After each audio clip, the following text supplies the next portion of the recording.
Écoutez, c'est la fin d'un échec ou d'un parcours qui aurait été celui de cette loi travail qui n'aura trouvé nulle part suffisamment de soutien. Vous savez, dans aucune démocratie européenne ou en Amérique du Nord, on peut passer en force de cette façon-là, sans rassembler sa majorité.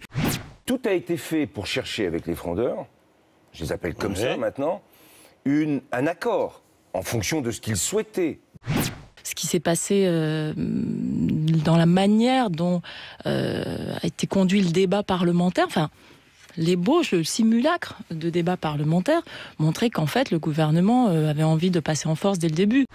Vous me parlez de passage en force, mais on ne sommes absolument pas dans un passage en force.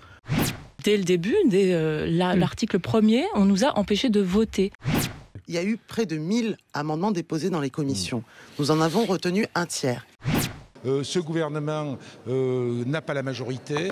Ce gouvernement n'est pas en accord avec la volonté des Françaises et des Français qu'il a mis en place en 2012.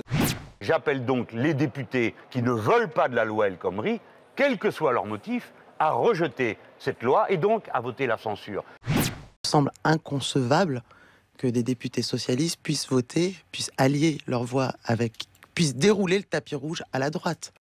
C'est une décision politique particulièrement grave et j'en sais évidemment les conséquences. Et donc c'est vrai, ça va réclamer quand même que nous prenions quelques heures pour y réfléchir. Le député socialiste décide de voter cette motion de censure, il sera exclu du parti socialiste. Je ne socialiste. suis pas en charge de cela, mais ça me paraît invraisemblable qu'il puisse continuer à appartenir effectivement à la même famille politique, oui. Donc